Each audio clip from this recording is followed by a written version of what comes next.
Okay, we're going to try that again. This is Ergon Automation Labs, the Dark Factory Devlog, um, and this is episode 5 of the Devlog, and it is there's activity in the factory, which is really great. Um, so the factory layout is that there's a factory fixer, factory breaker, the Pygo worker, and the factory watcher.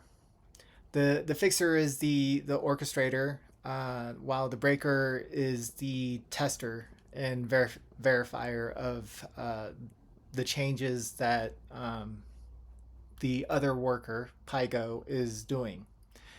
Um, and basically that is the loop. And watcher helps watch the logs and helps feed into the factory layout or the factory system in the background. The Discord improvements is that there's regular observations from one character because only one of them's awake, and yeah, so we're waiting for more bots. Is the short version of that story. Graphify has really reduced my token usage, so give it a try.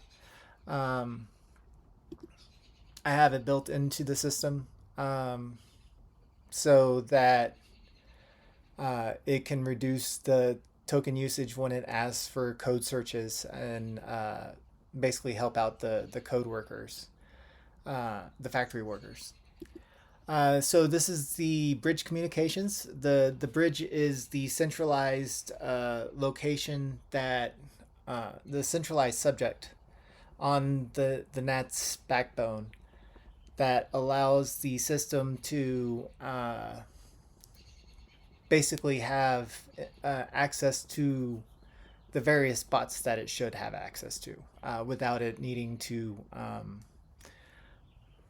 weave their way through the system. Uh, RPG theming. There's theming set up that is configurable, so you can turn it on. You can turn it off. You can change the themes from fantasy and cyberpunk. Um, and let me see if I can find. So this is the cyberpunk theme currently, where it is talking about stuff. Um, and then you come over here to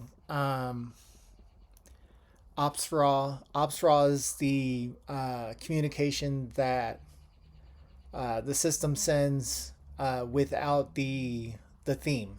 So if you are confused about what the theme is trying to tell you, you can come into this channel and see the raw logs. This also happens to be the location for the factory for the buttons when the system asks for um, your opinion on things. So like if it needs to go to a human for review, it will send you a notifications through here. Anyway, yeah. So that is that. There's a couple of bot ideas that I have percolating. Uh, since the system is starting to get to become fun at this point, so we're thinking about making projects as RPG campaigns. And so as you complete your projects, it's like you're competing a campaign with the same characters that you're training with.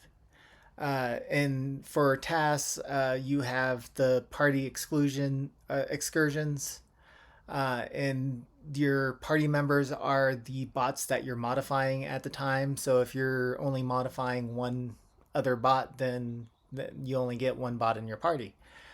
Um, and so there are new Discord nudges from bots that I'm experimenting with. We're seeing if that works. There is the command center TUI as well as the other TUI interfaces. We are slowly getting those to work again. And let me show you over here. Uh, this is uh, the factory worker, which is Pygo, and it watches factory fixer every so often. So you can see the factory picking up work and doing work in the background. And then you get to down here where I added additional information, and you can still see that it's working on. So if you actually look up here, there's a bunch of untitled work.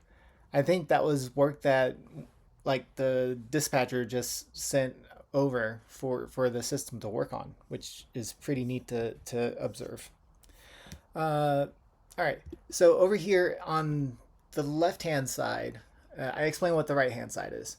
The left hand side is a coding REPL that is built into the factory worker, which is Pygo. In the Pygo container, you can run a coding REPL that uses the system infrastructure to communicate with various things. So it can communicate across the NATS system as well as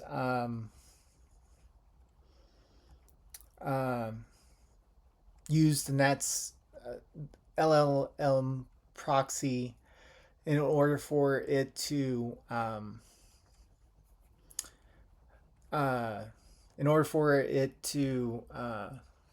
get responses from the LLM. In case you're worried about how you're responding and trying to control costs, you're not obligated to use the ones that are with Pi. So there is that. So I generated this image from some documents that I've been building out. And this basically does a pretty good job of describing my system. And I and it does like little comparisons